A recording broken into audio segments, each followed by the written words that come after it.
Glory. ये हुआ नहीं है, होने वाला है, लेकिन उससे पहले हम देखते हैं कि परमेश्वर हमको क्या बता रहे हैं।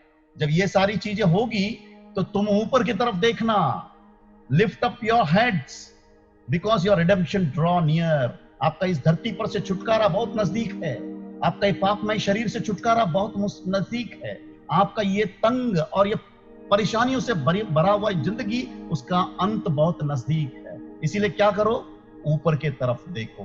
नहीं, ऊपर की तरफ देखना मतलब ऐसा नहीं लिटरली तुम रास्ते पे चलते वक्त ऊपर की तरफ देखना है, नहीं। In our heart our vision should be upward. हमारा हृदय के अंदर हमेशा हम ऊपर की तरफ ताकते रहना है। नहीं, कई बार हम हृदय के अंदर सचमुच में ऊपर की तरफ नहीं ताकते, हम हमेशा नीचे की तरफ देखते हैं। कोलोसियंस 3 अध्याय 2 वचन बताते कि set your mind on things above, not on earthly things.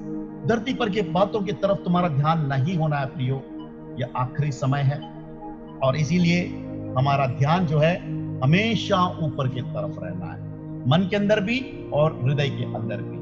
इसका मतलब ऐसा नहीं है कि हमारा दैनिक जिम्मेदारी को नहीं निभाना है, बिल्कुल नहीं, ऐसा बिल्कुल नहीं है। परमेश्वर को वचन बताता है कि तुम्हारे हर जिम्मेदारी को, तुम अगर हस्बैंड हो तो पत्नी के प्रति तुम्हारा जिम्मेदारी, अगर तुम पेरेंट्स हो तो बच्चों के प्रति जिम्मेदारी, अगर तुम वाइफ हो तो तुम्हारे हस्बैंड और बच्चों के प्रति जिम्मेदारी, अगर तुम एक नागरिक हो तो जो है समाज के प्रति तुम्हारी जिम्मेदारी, अगर तुम कहीं पर एक एम्प्लॉई हो तो उस एम्प्लॉयर के प्रति जिम्मेदारी। हर एक जिम्मेदारी को हमें एकदम निपुणता के साथ में निभाना है। ऐसा नहीं कि चलो लॉकडाउन है, मैं जा सकता हूं काम पे लेकिन मैं नहीं जाऊंगा, ऐसा नहीं। अगर रियली आप इमरजेंसी में है, अगर आप ऐसे जगह पर काम करते हैं जहां पर आपका जरूरत है, जाना ही है, ये हमारी जिम्मेदारी है। सो हम जरूर ऊपर की तरफ देखना है, लेकिन उससे जिम्मेदारी से हम चूक नहीं सकते हैं।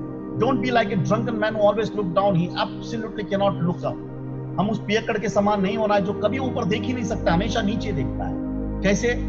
क्योंकि वो बहुत सारे बातों में ऑक्यूपाइड है, दुनिया के बहुत सारे बातों में, फ्रेंड्स, नए रिलेटिव्स और भी बहुत सारे, कैरियर, पैसे कमाना, इन सारों में इतना ऑक्यूपाइड है कि वो परमेश्वर की तरफ देख ही नहीं सकता है। पूरे दिन भर में 24 आवर्स में हम इतनी सारे बातों में ऑक्यूपाइड है कि हम इवनिंग के टाइम में 7 o'clock को हम ऑनलाइन मीटिंग में आ नहीं सकते। क्यों? क्योंकि उस समय आते आते हमारा जीबी खत्म हो जाता है, क्योंकि ऑलरेडी जीबी हमने कहीं और जगह पर वेस्ट कर दिया है, या फिर अगर नहीं वेस्ट भी किया है तो हमको इच्छा ही नहीं है। क्यों?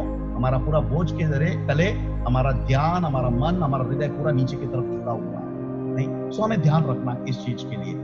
बाइबल बताती है कि छठे दिन में पहले भाग में परमेश्वर ने जानवरों को बनाया और दूसरे भागों में परमेश्वर ने इंसान को बनाया। अब जानवर और इंसान में फर्क क्या है? नहीं, कोई फर्क नहीं दिख रहा है। उनके इंटरनल ऑर्गन से लेकर कई बार चेहरे भी एक ही जैसा दिखता है, फर्क एक ही है, इंसान के अंदर परमेश्वर ने अपने आत्मा को रखा है। Both are made on the same day, उसी दिन में बनाया है, उसी मिट्टी से बनाया है। Man was made by God's own hand, मनुष्य को परमेश्वर ने अपने हाथों से बनाया और अपना श्वास को फूका। लेकिन जानवर को परमेश्वर ने अपने शब्द से बनाया, लेकिन उसी मिट्टी से बनाया। फर्क क्या है?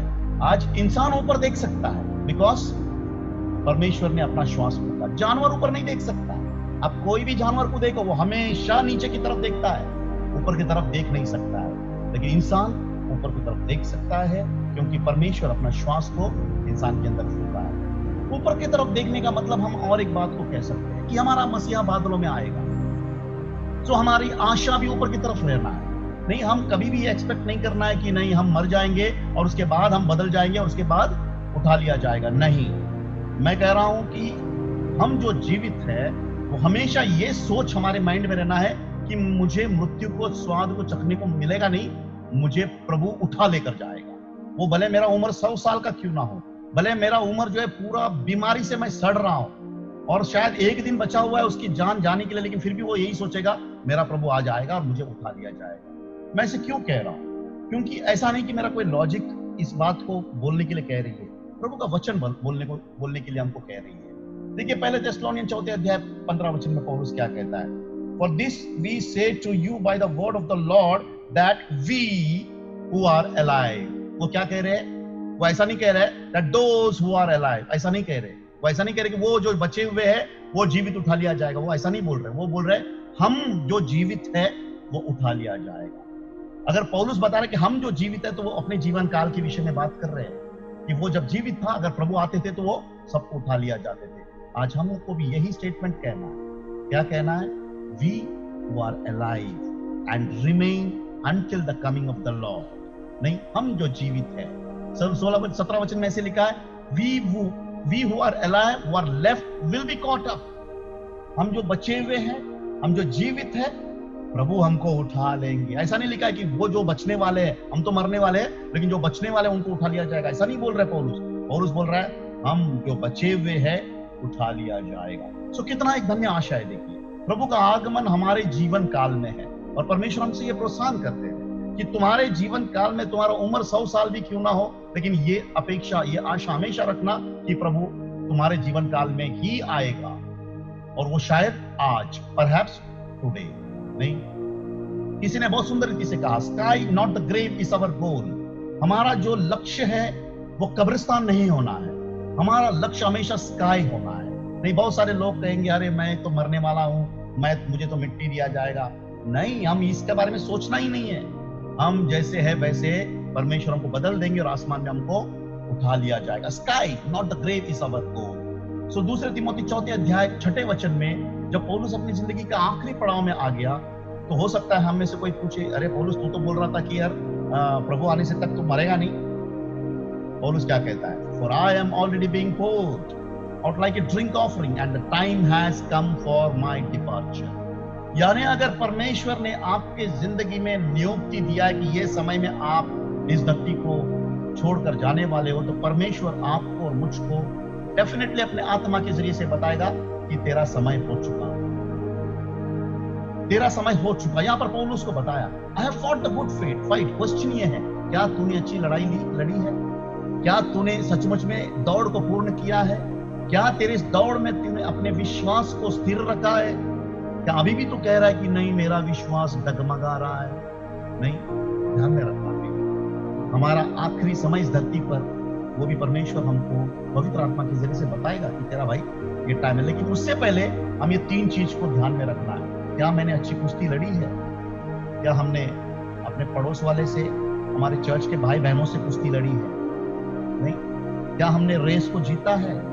हाँ, मैं दुनिया में सक्सेसफुल व्यक्ति हूँ, बहुत पैसे कमाया है, बहुत नाम कमाया है, ये रेस की बात नहीं कर रहा। परमेश्वर आपके लाइफ में जो सफरिंग्स दिया है, उस सफरिंग्स का रेस को आप और मैं जीता है। विश्वास, क्या मैंने उस विश्वास को रखा हूँ? नहीं, विश्वास यानी परमेश्वर का वचन जिसके ऊपर हमें विश्वास होना है, वो वचन हमने रखा है अभी तक, उनके प्रोमिसेस को क्लेम किया है? ये बात हमको अपने आप से पूछना है। बहुत ब्यूटीफुल वचन लेविटिकस में, I broke the bars of your yoke and enabled you to walk with heads held high। ये योक क्या है? परमेश्वर आपको और मुझको प्रोत्साहन करना चाहते हैं कि तुम्हारे जिंदगी का एक बहुत बड़ा एक योक है। योक को हम हिंदी में क्या कहेंगे? जुआ। ये जुआ जो है पाप का जुआ है, और ये पाप का जुआ हमारे सिर के ऊपर इतना था कि हम कभी भी सर उठाकर जी नहीं सकते। हमने पाप किया है और पाप करने के बाद हम किसी के सामना कर नहीं सकते। परमेश्वर बोलता है कि वो योग को मैंने तोड़ दिया, उस कलवरी क्रूस पर मेरा बेटा का बलिदान के जरिए से उस योग को तोड़ दिया। अब तो तू सर को उठाकर चल सकता है, इस प्रकार चल सकता है कि तेरे अंदर एक भी गुनाह नहीं है। इस प्रकार तो चल सकता है कि मेरा यीशु मसीह ने मेरे पाप को पूर्ण रीति से खात्मा किया। सर झुकाकर जीने की जरूरत नहीं है, कभी भी ये बात को कहने की जरूरत नहीं है अरे मैंने तो कल पाप किया है। प्रियो, परमेश्वर का वचन अभी इस वक्त अगर आप मन फिराते हैं, प्रभु आपको उस योग टूटने वाला एक्सपीरियंस देके आपका सर को ऊंचा उठा सकते हैं। प्रभु के नाम की हम स्तुति करना है। In the beginning, second Trinity of God, Lord Jesus breathed on Adam and said receive the spirit, he became a living soul.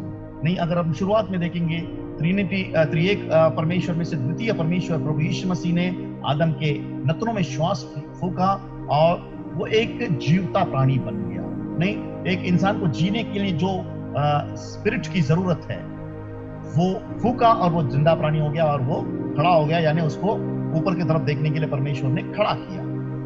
लेकिन हम नए करार के लोग, हम सब जानते हैं कि आदम ने उसके बाद पाप किया और हम सबके सर झुक गए। लेकिन इस नए करार में जब 20वें अध्याय 21वें वचन में आते हैं, परमेश्वर बोलता है कि पीस बी विद यू, डरने की कोई जरूरत नहीं है। आदम ने पाप किया है, आदम पाप करने के बाद सबके सर झुके, फिर भी डरने की कोई जरूरत नहीं है। तेरे पास शांति रहे। क्यों?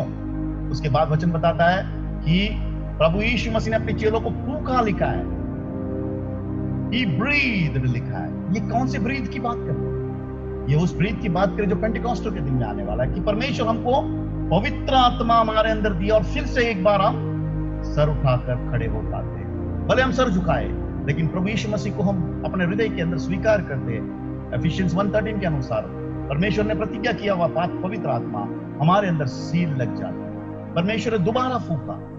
पहली बार इंसान का आत्मा दिया कि वो ऊपर की तरफ देखे, दूसरी बार परमेश्वर ने पवित्र आत्मा दिया कि वो ऊपर की तरफ देखे, वो नीचे की तरफ नहीं देखे। Hence man is body, soul and spirit। जानवर केवल बॉडी एंड सोल है, लेकिन इंसान बॉडी, सोल एंड स्पिरिट। यही दो फर्क हम देख सकते हैं। Future is as bright as the promises of God for you. हम आखिरी समय में आ रहे हैं, तो इसमें कोई भयभीत होने की जरूरत नहीं है। इसके लिए बार बार परमेश्वर हमको एनकरेज कर रहे हैं कि स्थिर खड़े रहो, सर मत झुकाओ, ऊपर की तरफ देखो, परमेश्वर का पुत्र का आगमन का इंतजार करो, तैयारी करो, तुम्हारा भविष्य बहुत उज्जवल है। परमेश्वर ने कहा मैं तुझे कभी नहीं छोड़ूंगा। परमेश्वर ने कहा I will never forsake you, ना ही मैं तुझे कभी त्यागूंगा। I will be with you. और परमेश्वर ने कहा I will make you more than a conqueror. मैं तुझे केवल विजयी नहीं, विजयी से भी बढ़कर बनाऊंगा, जिसमें तुझे मृत्यु, न सतावट, न स्वॉर्ड, न पेरिल, कुछ भी चीज परमेश्वर के प्रेम से जो यीशु मसीह में हमको अलग नहीं कर सकती है। इससे बढ़कर धन्य आशा और क्या हो सकती है प्रियो? आने वाले समय में सतावट आएगी, आने वाले समय में इस प्रकार के महामारी आएगी। कोई भी बात क्यों ना हो, भले हमारी जिंदगी में मृत्यु भी आई, तो भी हमको परमेश्वर के प्रेम से, यीशु मसीह के जरिए से कभी भी अलग नहीं कर सकती है। यशायाह नबी भी ऐसे ही कहता है 8वें अध्याय 13-14 में कि अगर तुम परमेश्वर से डरोगे तो तुमको और कोई बातों से डरने की जरूरत नहीं है। नहीं, हमारा प्रॉब्लम क्या है? हम सारे लोगों से डरते हैं, लेकिन परमेश्वर से नहीं डरते। और परमेश्वर से नहीं डरने का प्रमाण क्या है? जब हम परमेश्वर के भवन में एकत्रित होते हैं, यही हमारा प्रमाण है कि हम कितना निडर के साथ में कभी आते हैं, कभी नहीं आते हैं, और आएंगे तो भी हम किस प्रकार से बैठते हैं। अगर आपके क्लासरूम में, आप पढ़ाई करने वाले बच्चे अगर क्लासरूम में जाते हैं, और काम करने वाले लोग अगर अपने कार्यस्थल में निडर अवस्था में अगर बैठेंगे, तो क्या बॉस या टीचर या मालिक छोड़ेगा? नहीं छोड़ेगा। हम इनको बहुत डरते हैं, इसीलिए हम उनके हिसाब से हम रहते हैं, लेकिन चर्च में आने के बाद हम किसी से नहीं डरते नहीं, इसीलिए हम अपने मर्जी से हम लोग जीते हैं। मैथ्यू 24:4 एक और बात बताने की कोशिश कर रहे हैं। पौलुस बताते कि आखिरी मत्ती सुसमाचार में परमेश्वर का आत्मा बताना चाहता है, आखिरी समय में झूठे शिक्षक से सावधान रहो। झूठा शिक्षक क्या करेगा? वचन बताते कि बहुत सारे लोग आएंगे मेरे नाम से और कहेंगे कि मैं मसीह हूं, तुम धोखे खाओगे। ये वचन अपने आप में कई लोगों को धोखा दिया है। कुछ लोग ऐसा कहते हैं कि आखिरी समय में ऐसा कोई आएगा और बोलेगा मैं ही मसीह हूं, मेरे ऊपर विश्वास करो। ऐसा नहीं है प्रियो। ये वचन क्या बताता है? ये यीशु मसीह ने बोला वचन है, तो हम यीशु मसीह के दृष्टिकोण से ही इस वचन को सुनेंगे। For many shall come in my name. यीशु मसीह बोलते हैं बहुत सारे लोग मेरे नाम से आएंगे और कहेंगे मैं क्राइस्ट हूं। Yes, I am Christ. यीशु मसीह क्राइस्ट है। एंड डिसीव यू, यानी बहुत सारे लोग यीशु मसीह के नाम से आएंगे और ये भी कहेंगे कि यीशु ही प्रभु है, और उसके बाद आपको धोखा देंगे, आपको चिकनी चुपड़ी बातें बोलकर प्रभु से आपको अपने तरफ खींच कर लेके जाएंगे। ये परमेश्वर आखिरी समय के विषय को बता रहे हैं, और परमेश्वर हमको बताता है कि डोंट गेट डिसीव्ड, आप धोखा न खाओ। Good to have warning before end times. हमेशा एक चेतावनी हमारे लिए बहुत अच्छी बात होती है, खास करके एंड टाइम के समय में। अगर इस प्रकार का चेतावनी लगातार रीति से आप सुबह से लेकर शाम तक पूरे दुनिया भर में आप देखोगे, परमेश्वर का सेवक लोगों को चिताने में लगे हुए हैं। इस जूम ऐप के जरिए से, यूट्यूब के जरिए से लगातार रीति से आप देख रहे होंगे। मैंने कम से कम 10 दिनों से कितने सारे ऐसे जूम ऑनलाइन के जो इन्विटेशन को आप लोगों को भेजा। क्यों? जिसके पास भी समय आप वचन को सुनिए, क्योंकि आखिरी समय है, और ये आखिरी समय में परमेश्वर आपको और मुझको वार्निंग देना चाहते हैं। और ऐसे समय में अगर कोई वार्निंग को सीरियस नहीं लिया है, मुझे लगता है कि वो सिर्फ परमेश्वर ही उनको समझा सकते हैं। नहीं, परमेश्वर आखिरी समय में बताया ना, ये एक आग में है, नरक में है, एक स्वर्ग में है। तो नरक में रहने वाला जो व्यक्ति है वो बोलता है कि आप एक काम कीजिए ना, मेरे भाई लोग हैं उनको जाके वचन सुनाइए। क्या कहते हैं प्रभु? बोलते हैं कि भाई परमेश्वर मूसा का व्यवस्था उनके पास है, अगर वो मूसा का व्यवस्था को नहीं सुना तो दुनिया का कोई ताकत भी वो मेरे तरफ नहीं लेके आ सकती। आज परमेश्वर का वचन आपके और मेरे घर में बैठकर मिल रही है, घर में बैठकर, लेकिन इस वचन को आप और मैं नहीं सुन सकते हैं, तो प्रियो उसके बाद कोई उम्मीद भी मत रखना, कोई आशा भी मत रखना। परमेश्वर स्वर्गदूत स्वर्ग छोड़कर इस धरती पर एक बार आया है, दूसरी बार नहीं आएंगे। दूसरी बार वो लेने के लिए आएंगे जो उनका है। नहीं, मत्ती सुसमाचार में 24 अध्याय 6 से लेके 8 वचन, वहां पर हमको जो है अलग अलग बातों के विषय में बताया कि आखिरी समय में होने वाला है। लेकिन मैं एक बात की तरफ ध्यान देना चाहता हूं, वो ये, see that you not be troubled। तुम चिंता मत करो, ये सारी होते रहेगी, लेकिन तुम चिंता मत करो, क्योंकि ये जो चीजें मैं थोड़ी देर पहले बताई, ये चीजें तुमको कोई आंच तक नहीं आने देगी। नहीं, see that he be not afraid, बिल्कुल डरना नहीं। एपिडेमिक हो या वॉर्स हो या और इससे ज्यादा कुछ हो, लेकिन तुम डरना नहीं। आपको पता है रेवलेशन 9वें अध्याय 18 वचन में, ये तो अभी एपिडेमिक में हम लोग इतने घबरा जाते हैं, बोलते हैं कि अरे हमारे थाने में 400 क्रॉस हुआ, हमारे इंडिया में इतने हजार क्रॉस हो गया, अमेरिका में इतना लाख मर गया। नहीं, आपको पता है प्रकाशित वाक्य में परमेश्वर ने भविष्यवाणी किया कि पूरे मानव जाति के 1/3 लोग एक पैंडेमिक की वजह से मरने वाले हैं, एक महामारी के वजह से मरने वाले हैं। जस्ट इमेजिन कीजिए, आज अगर हम इतना डरेंगे, तो ये तो परमेश्वर का वचन बता रहा है कि ऐसे एक समय आएगा जहां पर 1/3 of mankind will die of pandemic. इतना भयंकर जो है परिस्थिति आने वाली है, और वो बहुत जल्द है। ऐसा नहीं कि वो 50 साल के बाद आने वाली, बहुत जल्द है। एक बहुत ब्यूटीफुल कोरस सॉन्ग है जो इस समय में हमें वो गीत को गाना है। क्या लिखा है? God is still on the throne and he will remember his own. परमेश्वर अभी भी सिंहासन पर बैठा हुआ है, और वो जो उनके हैं उनको वो अभी भी याद कर रहे हैं। ये बात ही हमको बहुत सुकून देती है। दो ट्रायल्स में प्रेसेस, भले ही दुनिया की तकलीफें हमको दबोच लेगी, भले ही दुनिया के बोझ हमको डिस्ट्रेस करेगी, लेकिन एक बात याद रखना, ये परमेश्वर हमको कभी भी अकेला नहीं छोड़ेगा। नहीं, पीटी सफील्ड ने बहुत ब्यूटीफुल गीत लिखा है, खास करके ऐसे समय के लिए, कि परमेश्वर अभी भी सिंहासन पर है, वो अपने लोगों को याद करते हैं। कितने भी ट्रायल्स हमको दबोचे क्यों ना, कितने भी बर्डन्स, बोझ हमको नीचे की तरफ गिराए क्यों ना, लेकिन वो हमको कभी भी अकेला नहीं छोड़ेगा। नहीं, आगे हम बढ़ते हैं।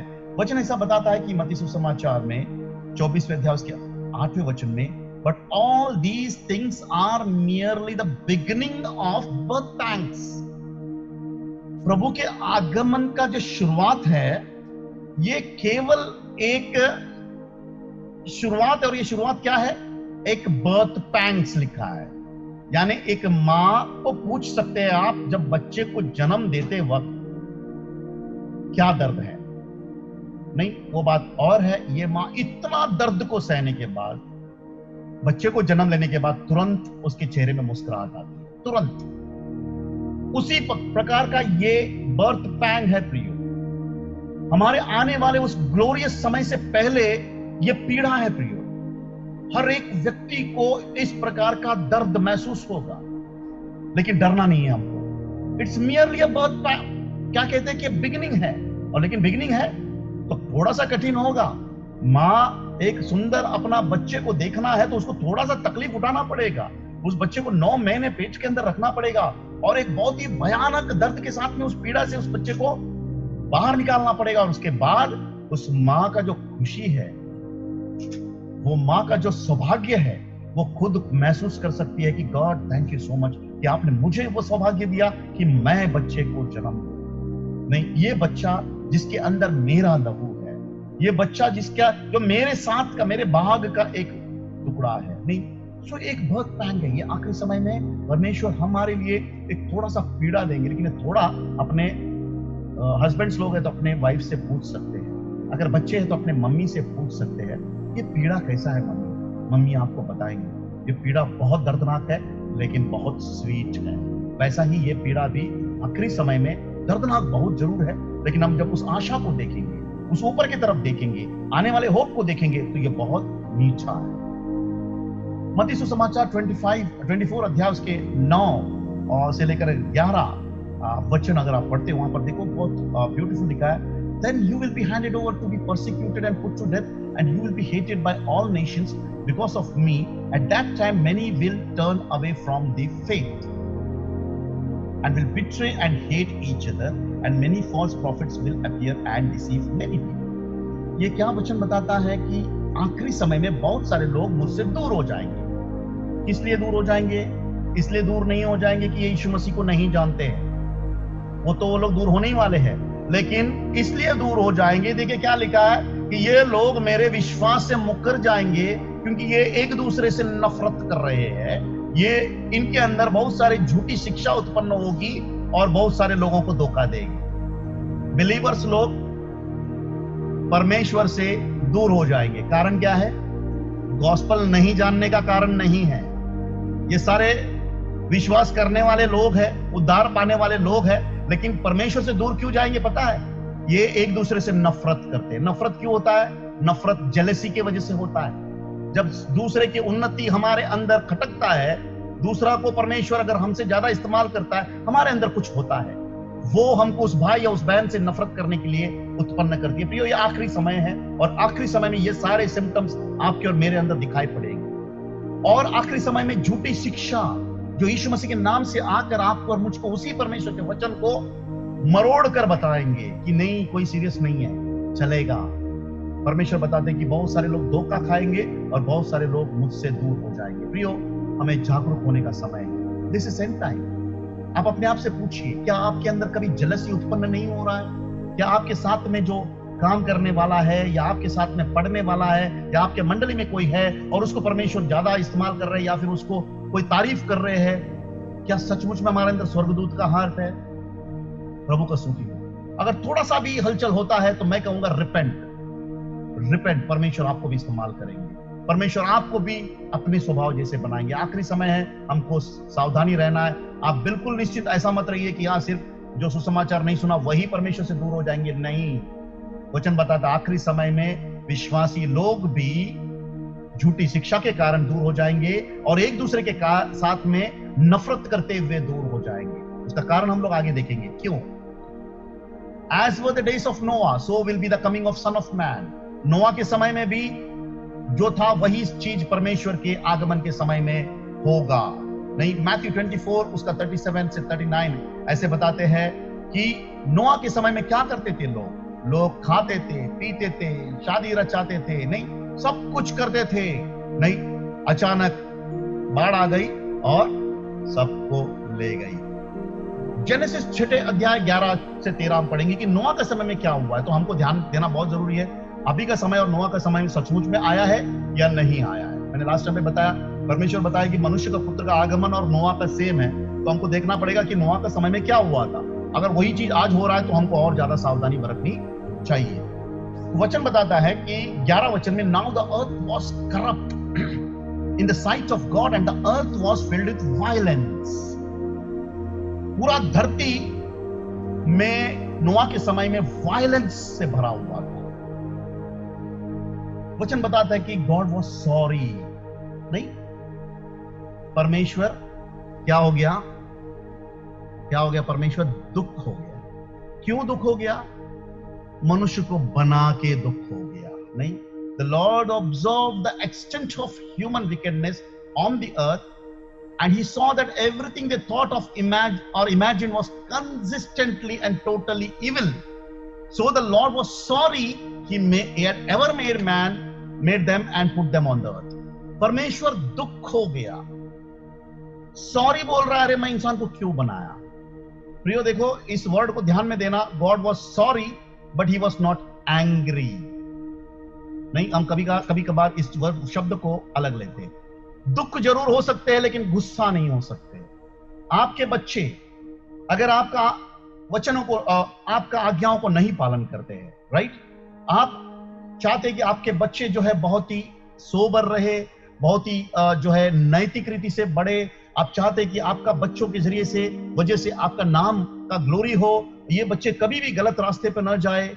लेकिन सोचिए कि आपके बच्चे गलत रास्ते पे चले गए तो आपको क्या होगा?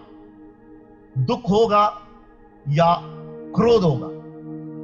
डेफिनेटली आपको दुख होगा, क्योंकि आदमी क्रोध जब होता है तो क्रोध के जरिए से वो किसी का मर्डर भी कर सकता है। तो आप अपने बच्चों का मर्डर तो नहीं करेंगे, आप अपने बच्चों को घर से उठाकर फेंक तो नहीं देंगे गुस्से से।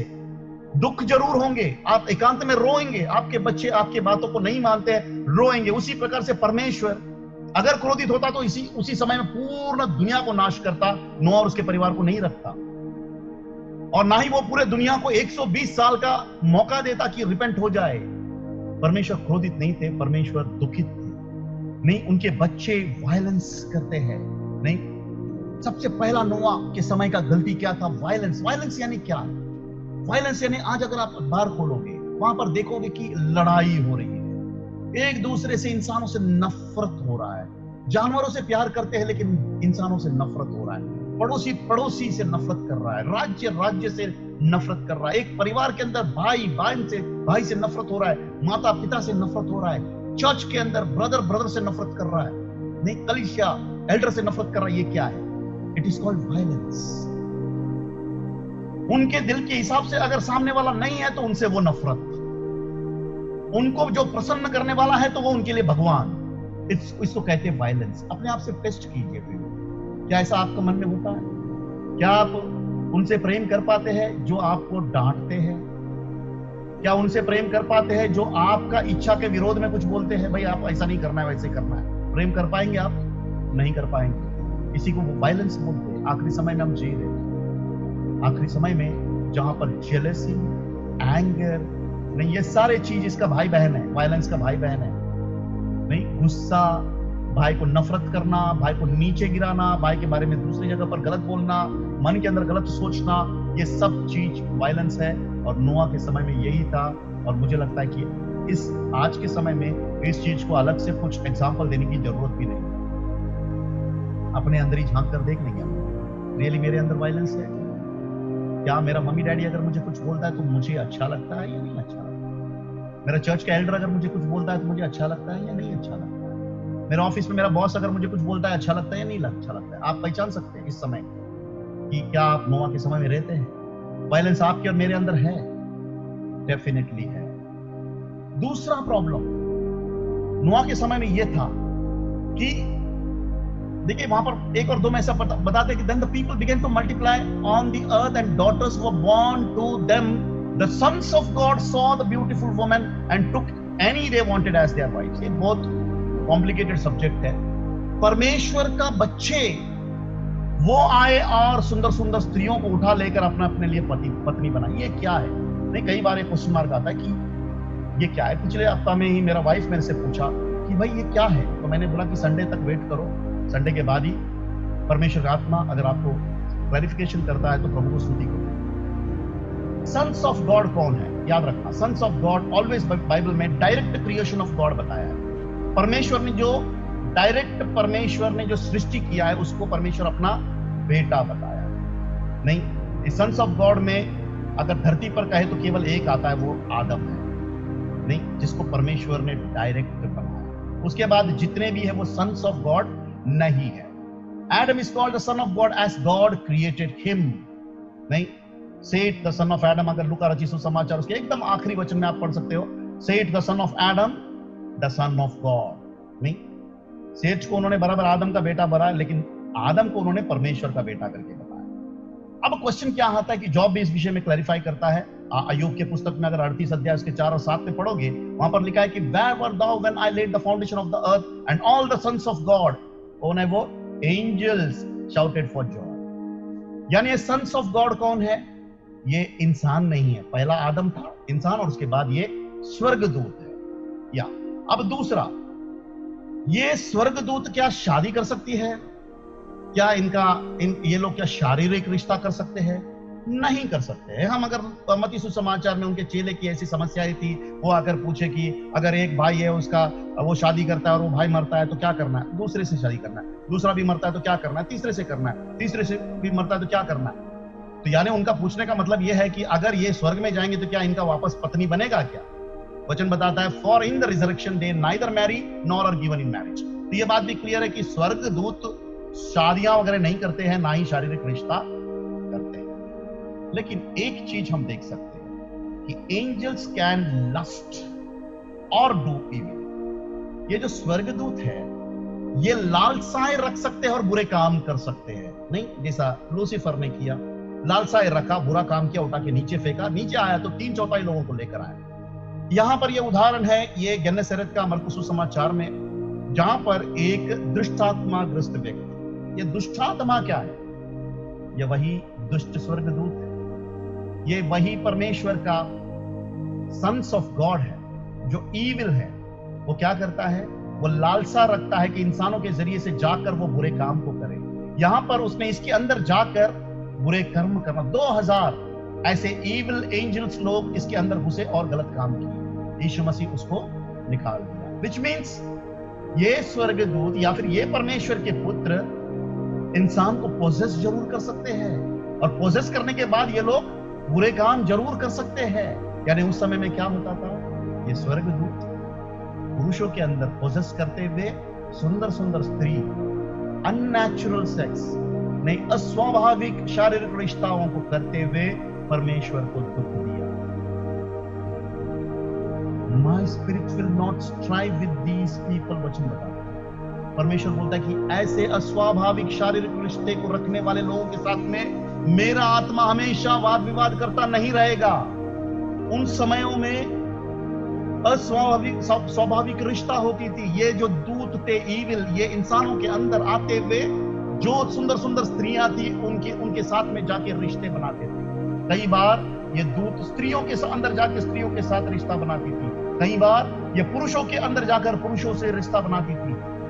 ये ईविल एडल्ट्री उस समय में था।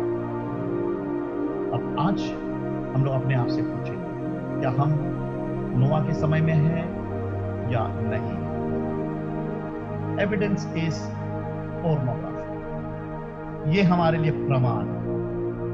हम जो मोबाइल के जरिए से, टेलीविजन के जरिए से, इंटरनेट के जरिए से जो अश्लील चीजों को देखते हैं, ये प्रमाण है कि आज भी सन्स ऑफ गॉड या परमेश्वर के उस दुष्ट दूत लोग इंसानों के अंदर आते हुए ये सारे कर्मों को करवाते हैं, बुरे कर्मों को करवाते हैं, बुरी चीजों को करवाते हैं, जिससे परमेश्वर दुखित होता है। प्रियो, हम आखिरी समय में है।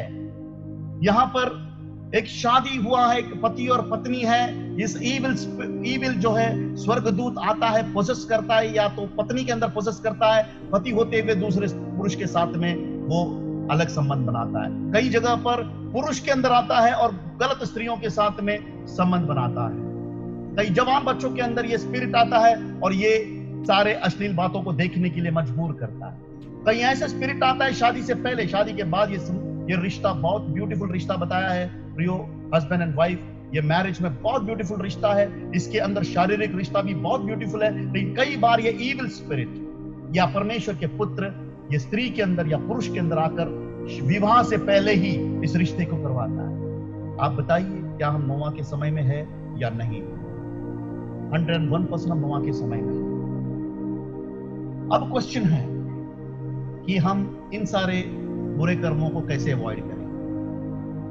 आप कहेंगे कि मैं स्वर्ग में जाना चाहता हूं, इसके लिए मैं ये सारे पाप से मैं अपने मन को फिराऊंगा। आप कहेंगे मैं नरक में नहीं जाना चाहता हूं, इसके लिए मैं इन पापों से मैं कभी नहीं करूंगा। आप चाहेंगे कि मैं परमेश्वर का बहुत बड़ा सेवा करना चाहता हूं, इसीलिए मैं ये पाप को नहीं करूंगा। कौन सा? वायलेंस, यानी हमारे भाई हमारे बहनों से नफरत, अंदर जेलसी, या फिर इस प्रकार की अश्लील चीजें, इस प्रकार शादी से पहले जो है गलत रिश्ते नहीं, और शादी होने के बाद एक्स्ट्रा मैरिटल, ये सारी चीजें मैं नहीं करूंगा क्योंकि मुझे परमेश्वर की सेवा के लिए करना है। मैं आपको बताऊंगा, इस प्रकार आपके पास 1000 एक्सक्यूजेस होंगे, लेकिन ये सारे एक्सक्यूजेस परमेश्वर के सम्मुख जीरो है, रॉन्ग। ये तरीके से आप इस पाप को नहीं छोड़ना है। अगर आपको सचमुच में इस पाप से अलग होना है, इस पाप से दूर होना है, तो उसके लिए एक ही कारण है, और वही रीजन है कि आप इससे दूर रह सकते हैं। क्या? वचन बताता है, if you love me you will obey my command. मैंने आपको हमेशा बताया, अगर आपको ऑनलाइन में आना है, परमेश्वर के वचनों को सीखना है, कमांडमेंट क्या है? देवराज अंकल ने बोला करके मुझे आना है, बिल्कुल रॉन्ग है। या फिर आप ऑनलाइन में आने के बाद आप ये सोचेंगे हाँ मैं आया तो लोग देख रहे हैं मुझे, बिल्कुल रॉन्ग। या आपके पास बहुत टाइम बचा, अभी क्या करना है क्या नहीं करना है, चलो एक ऑनलाइन में आके टाइम पास करेंगे, बिल्कुल रॉन्ग है। मैं आपको बताता हूं, इफ यू लव गॉड, अगर आप यीशु मसीह से प्रेम करते हैं तो आप यीशु मसीह की आज्ञाओं को पालन करेंगे। नोआ के समय में भी 120 साल तक नोआ अपना गला फाड़ते हुए प्रचार किया। नोआ का पूरा परिवार अलग अलग तरीके से लोगों को समझाने की कोशिश की प्रियो, लेकिन कोई भी व्यक्ति परमेश्वर से प्रेम नहीं कर पाया। वे सारे लोग नकाब बनावटी लोग थे। आखिरी में केवल नूह और उसका परिवार और वो जंगली जानवर जिनके अंदर परमेश्वर ने अपना श्वास तक नहीं फूका था, उस जानवर ने भी परमेश्वर का ग्रेस को पाया, लेकिन इंसान लोग नहीं पाए, जिनको इंसान लोगों को इतना सारा मौका दिया। आज ये आखिरी समय प्रियो, बिल्कुल आप इस चीज को अनदेखा मत कीजिए। नहीं, भजन संहिता 129 अध्याय उसका 23 और 34 वचन बहुत ब्यूटीफुल वचन है। देखिए, उसमें ऐसा लिखा है, search me God and know my heart, test me and know my anxious thoughts. थोड़ा सा पॉज होना चाहता हूं। See if there is any offensive way in me. अब इस वचन का मतलब क्या है? इस वचन का मतलब लिविंग बाइबल का पैराफ्रेज बहुत ब्यूटीफुली इसका मतलब ऐसा बताया है, anything in me makes you sad. David राजा बोलता है कि परमेश्वर आप मेरे हृदय को छानो और देखो परमेश्वर कि मेरे अंदर ऐसे कोई एंशियस थॉट्स है, ये तो ठीक है, लेकिन परमेश्वर ऐसी कोई बातें हैं क्या जो मैं आपको दुख दे पा रहा हूं? Is there anything that makes you sad? अगर ऐसा है तो परमेश्वर मुझे इसमें से दूर निकाल कर मुझे अनंत काल के तरफ ले चलना प्रियो। नहीं, कई बार इस वचन का पैराफ्रेज जानना बहुत जरूरी है प्रियो। मैं इसके लिए बताया, कई बार परमेश्वर के प्रचारक लोग यीशु मसीह के नाम से आएंगे, यीशु मसीह को और कहेंगे भी आपको यीशु मसीह ही प्रभु है, लेकिन उसके अंदर के प्रकटीकरण आपको नहीं बताएंगे। वो आपको प्रभु से दूर बहकाएंगे। वो आपको कहेंगे, अरे सब कुछ चलता है वैसे ही होगा, कोई टेंशन करने की बात नहीं, यीशु में नाम में उद्धार है ना, तुम पहुंच जाएंगे स्वर्ग में, टेंशन मत करो। ऐसे सारे प्रचारक लोग आज सारे बिलीवर्स लोगों को कैजुअल बना दिया है। नहीं, सब कुछ चलता मिलता है, आता जाता होता है, बिल्कुल नहीं प्रियो। Anything in makes you sad? क्या आपको सचमुच में केवल एक परमेश्वर से उद्धार पाया हुआ व्यक्ति होना है, या फिर सचमुच में परमेश्वर का अति प्रिय पुत्र बनना? नहीं। आगे हम पढ़ते हैं, there are two types of fear in the believers. अब यहाँ पर जितने भी स्क्रीन में सुन रहे लोग हैं, हम सब के अंदर दो टाइप का फियर है। एक, fear of getting punishment from God.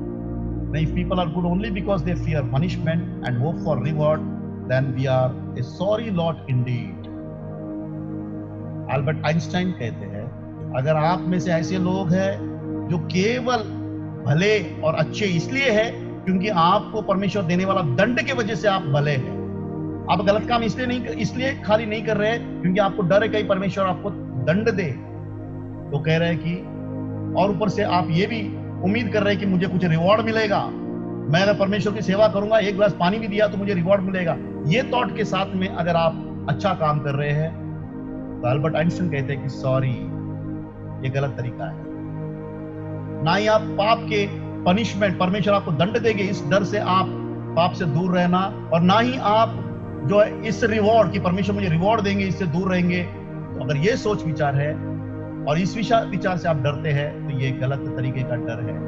और दूसरा डर, reverence and awe for God for who he is।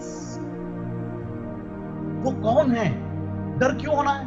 क्योंकि वो कौन है? ये कोई मामूली व्यक्ति नहीं है, ये साधारण सा नरेंद्र मोदी नहीं है, ये हाड़ मांस और शरीर जिसके अंदर एक लिमिटेशन है, एक सीमा है, ये वो व्यक्ति नहीं है प्रियो। हमारे स्कूल में जाएंगे, हम प्रोफेसर से डरते हैं? नहीं डरते। नहीं, बड़े बड़े गुंडों से डरते हैं, कोई राजनेता रहेंगे उनसे डरते हैं, क्या परमेश्वर से डरते हैं? हम जाते हैं बड़े बड़े शादी में, अपने आप को सच सवर कर जाते हैं, क्यों? ह्यूमिलेट होने का डर है। लेकिन क्या सच में हम परमेश्वर, इतना ऑसम परमेश्वर है, उससे हम डरते हैं? उससे डरते हैं कि वो कौन है, हु इज? परमेश्वर इन आखिरी दिनों में हम सबको बीमार किया होगा, सबको। मैं बताता हूं अलग अलग प्रकार का बीमारी है। नहीं, ये बीमारी के विषय में यहां पर जिक्र किया गया है। देखिए, ये लास्ट डेज, ये लास्ट डेज में परमेश्वर ने क्या बताया? It is difficult to be a true Christian. आप पढ़िए इसमें, आखिरी में सच्चा क्रिश्चियन होने के लिए कितना मुश्किल है। देखिए, this know also that in the last days perilous time shall come. ऐसा नहीं कि लास्ट टाइम में महामारी आया और हम डर गए। परमेश्वर भयंकर समय कौन सा बता रहे? महामारी को भयंकर समय नहीं बता रहे, क्योंकि पूरा महामारी हो या तूफान हो या कितना भी बड़ा प्राकृतिक डामाडोल हो, परमेश्वर का एक शब्द से उसको शांत कर सकते हैं। लेकिन सिर्फ इंसान को, आपको और मुझको परमेश्वर ने चॉइस दिया है। अब देखिए इंसान का क्या हाल है। The time shall come for men shall be lovers of their own selves।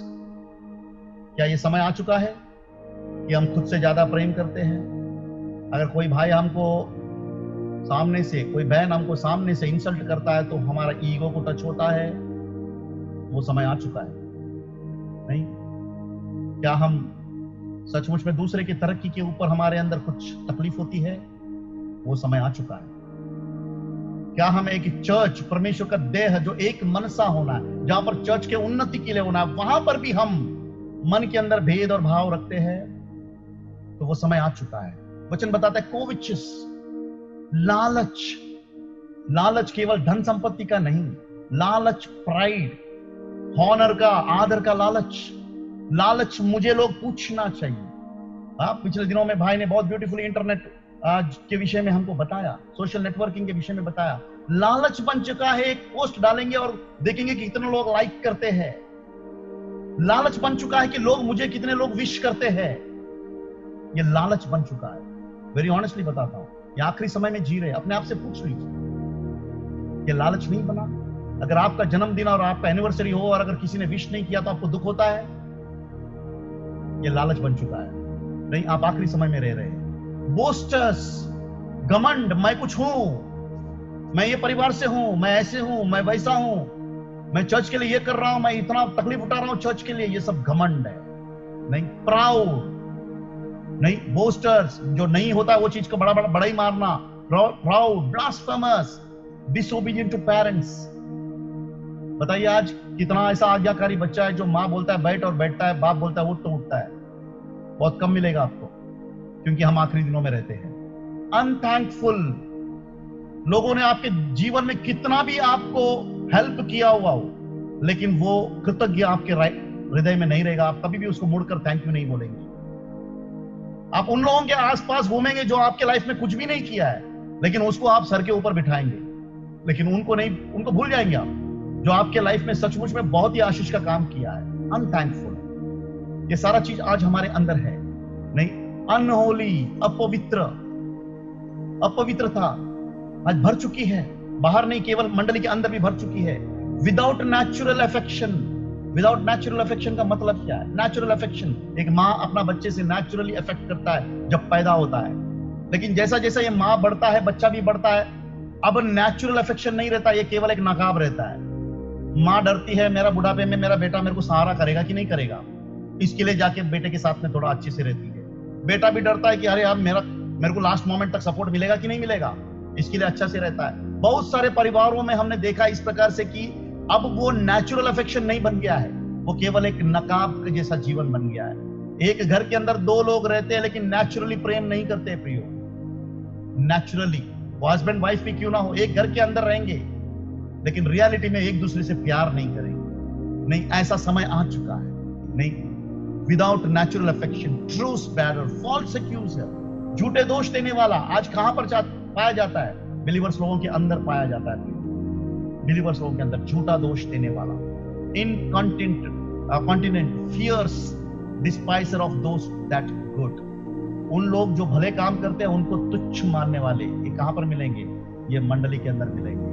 मैं बहुत सारे प्रभु के दास लोगों से मिलता हूं, खास करके एल्डर लोग से मेरा जो ज्यादा कॉन्टैक्ट है, उनको मैं पूछता हूं कैसा है आपका मंडली, ऐसा वैसा है, तो मेरे को हमेशा वो प्रोत्साहन करते हैं, मैं फिर उनको प्रोत्साहन करता हूं।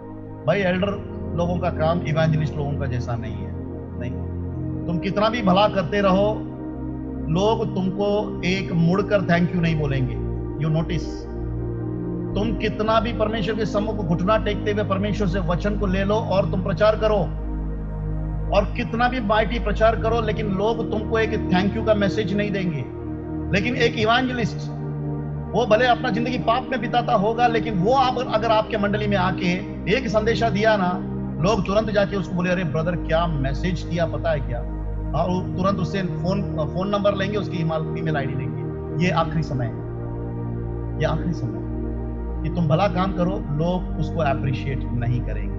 नहीं, lovers of pleasure more than lover of God. Traitors, धोखा देने वाले लोग आपके सामने बोलेंगे आप कितने अच्छे भाई, नहीं आपका जैसा कोई है ही नहीं, और पीछे बाद में क्या बोलेंगे, नहीं यार वो ना, अरे वो तो बहुत खतरनाक आदमी है। नहीं, ट्रेटर्स, हेडी, पूरा दिमाग के अंदर रखने वाला, वचन को सिर्फ इधर रखने वाला, इधर नहीं, पूरा दिमाग में बहुत, अरे बहुत पावरफुल व्यक्ति है, अंदर अंदर कंगाल हो चुका है।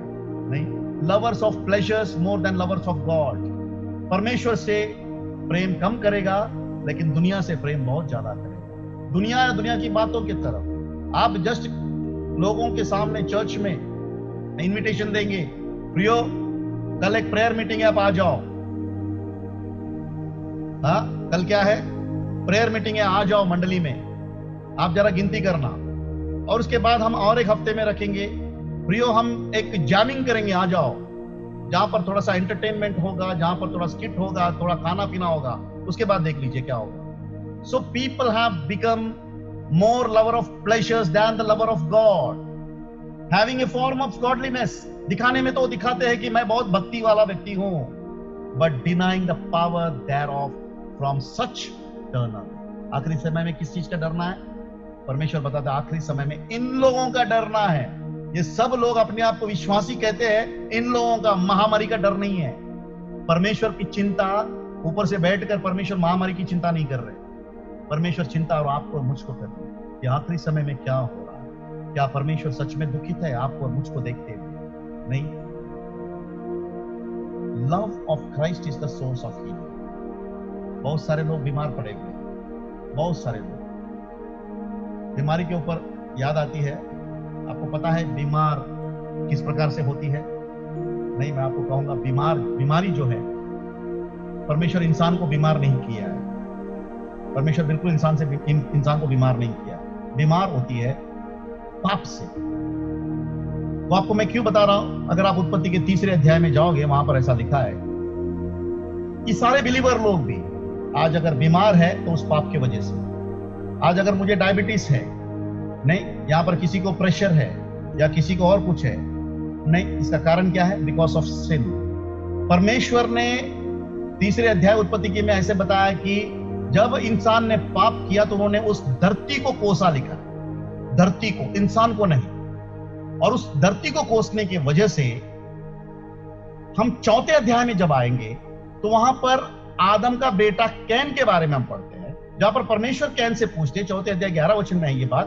तो परमेश्वर पूछते कैन से कि भाई तेरा भाई किधर है? तो आबेल बोलता है मैं क्या आपका बेटे का रखवाली हूं क्या? मुझे नहीं मालूम। तो परमेश्वर उसको एक शब्द बताते 11 वचन में, क्योंकि तूने तेरे भाई को मारा तो ये जो भाई का जो लहू है, ब्लड है, ये धरती में अपने मुंह खोलकर निकला, और ये धरती के मुंह खोल के बोलने के बाद ये धरती की वजह से तुझ पर शाप पड़ेगी।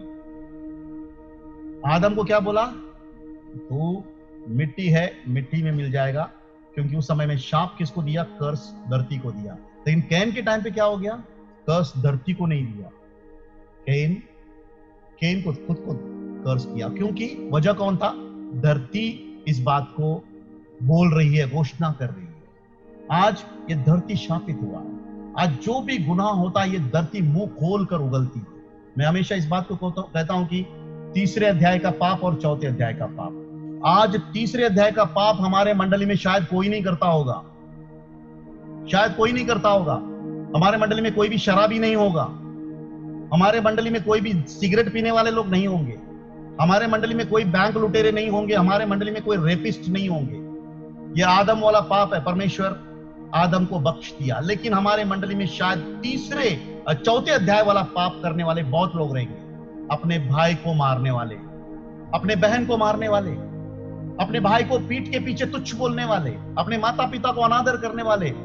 परमेश्वर बिल्कुल इस चीज को बर्दाश्त नहीं करते। प्रियो, तुम अपने शरीर को नुकसान कर रहे हो, कोई बात नहीं, लेकिन तुम मेरे स्वरूप में बनाया गया मेरे दूसरे बच्चों के विषय में तुम गलत अगर बोलोगे तो ये शापित धरती मुंह खोलकर तुम्हारी गवाही देगी और उसकी वजह से तुम्हें कर्ज लगना पड़ेगा। सो हमें ये आखिरी दिनों में पहचानना है प्रियो, मैं कहता हूँ, मैं उस दिन भी आपको बताया था कि बहुत सारी बार हमारे ईगो जो है हमको अनुमति नहीं देती है। मैं इसके लिए बताया कि आप हो सकता है कोई चिट्ठी लिख लीजिए, आप फिर से हम उस जमाने में आ जाएंगे, या फिर हो सकता है एक मैसेज लिख लीजिए। सचमुच में आपका बर्ताव के जरिए से आपने किसी को हर्ट किया है, आप मैसेज लिख लीजिए, बोलिए कि आप परमेश्वर ने मुझसे बात किया, मुझे माफ करना भाई, मुझे माफ करना भाई। बच्चे हो तो अपने माता पिता से लिख लीजिए, माता पिता मैंने आपको बहुत दुख दिया।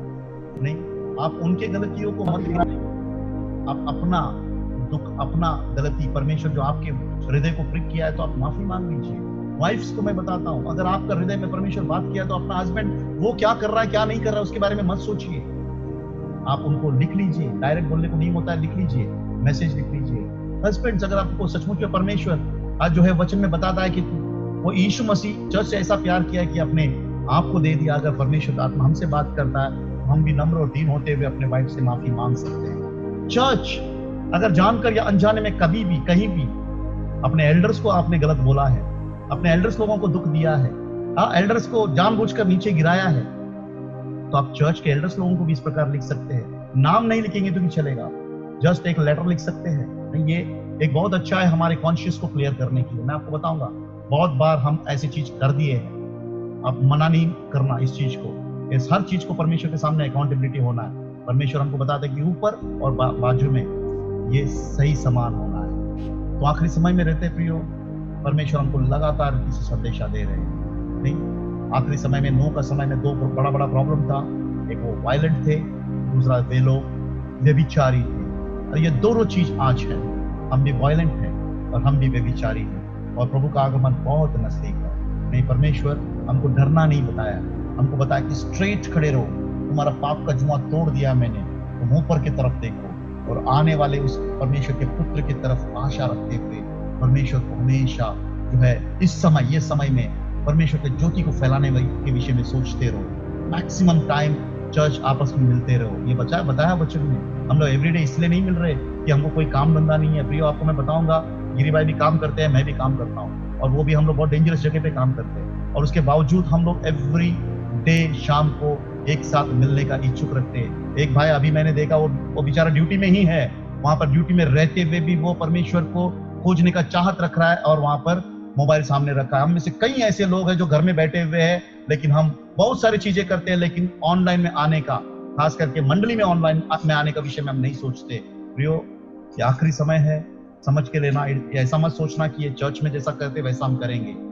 कोई हिसाब नहीं देगा, गिरी भाई नहीं देगा, देवराज भाई नहीं देगा, कोई वनज आंटी से कोई नहीं देगा, दीपिका सिस्टर को कोई हिसाब किताब नहीं देगा। याद रखना, आपका हिसाब परमेश्वर पूछेंगे, और आपको परमेश्वर को हिसाब देना है। परमेश्वर आपको पूछेंगे, मैं तो तुझे समय दिया, चर्च में आने का नहीं, ठीक है, एटलीस्ट तेरे पास मोबाइल है, तेरे को एमबी भर के रखा हुआ है। आजकल तो जियो कंपनी की वजह से इतना सब कुछ हमको प्रॉफिटेबल है, तुम एक दूसरे से मिल सकते हो, फिर क्यों नहीं मिला? ये क्वेश्चन मार्क पूछा जाएगा, उसका जवाब आपको ही देना है। सो प्रभु इन वचनों के ऊपर आशीर्वाद करे।